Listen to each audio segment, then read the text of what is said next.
자, 지난 6월 말로 가계부채가 1896조 원, 역대 최대 수준이라는 거예요. 1인당 3660만 원이라고 합니다.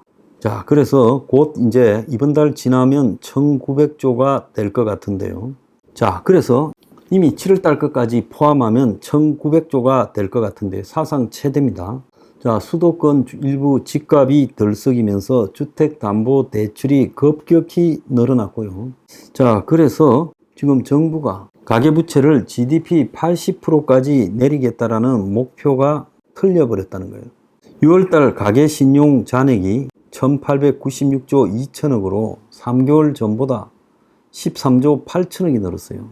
국민 1인당 평균 3,360만 원의 빚을 짓고 있고 150만 원 연간 이자를 내고 있다는 겁니다.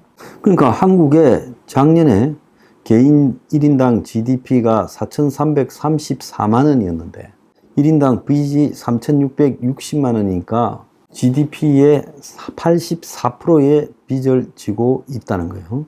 가구당으로 보면 가구당 8,340만 원의 빚을 지고 1년에 300만 원 넘게 이자를 내고 있어요. 자, 이 가계부채에서 주담대가 90%라는 거예요. 나머지는 신용카드 마이너스 대출이라는 거예요.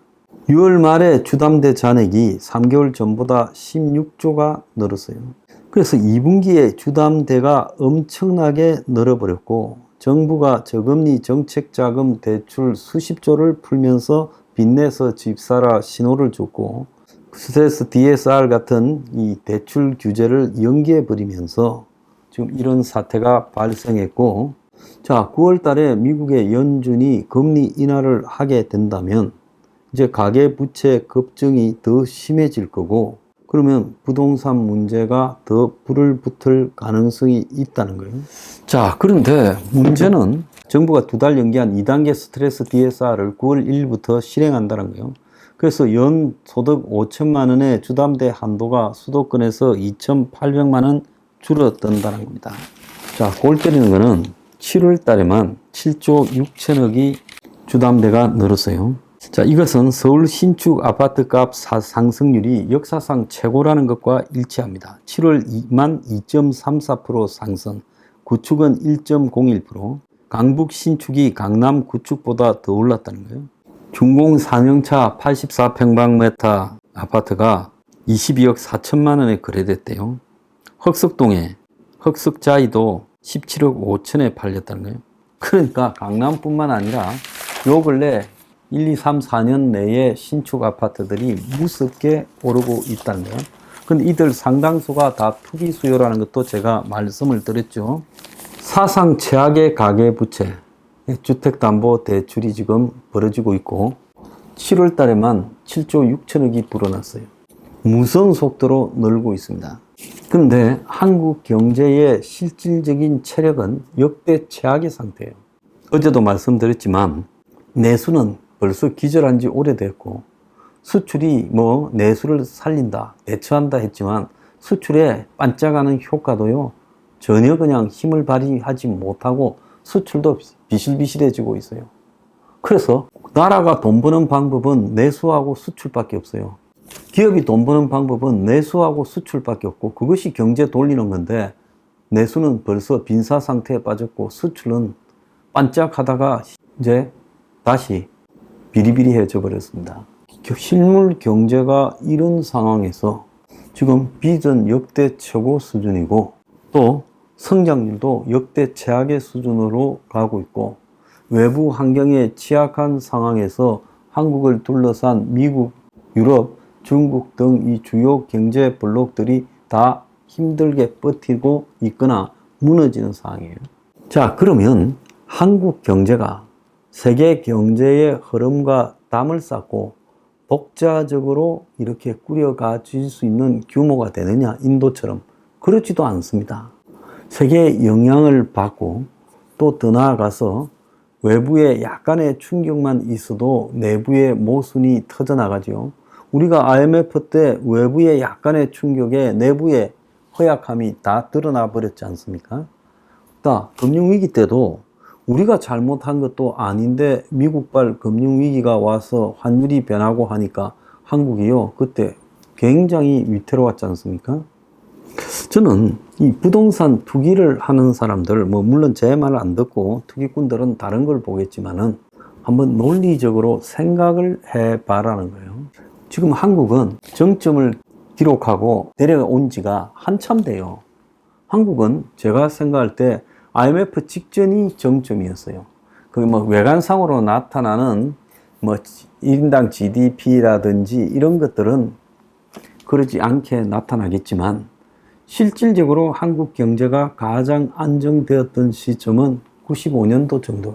IMF 이후에 한국 경제는 지금 성장률부터 시작해서 모든 것이 지금 내려오고 있어요.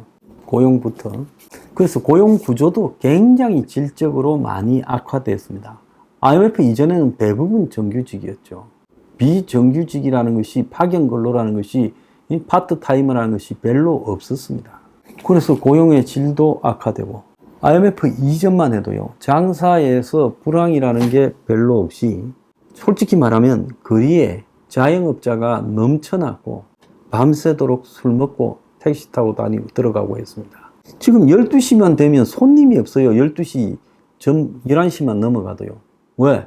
택시 안 타려고 다들 그냥 일찍 들어가고, 술 먹는 사람도 한 잔만 하고 옛날처럼 흥청망청 술을 먹을 경제력이 바탕이 되지 않고 골프장에 골프 치는 사람도 지금 확연하게 줄어들어서 한 3년 전만 하더라도 골프가 어떻고 저떻고 난리가 났는데 골프 산업이 지금 빈사 직전에 빠져들고 있어요. 룸살롱이 거의 망하고 이 소수의 상류층을 상대로 한 룸상종들만 지금 돌아가고 있어요. 요즘 여자 있는 술집에 가서 술 먹는 사람 별로 있습니까? 그게 다 뭘 의미하겠어요?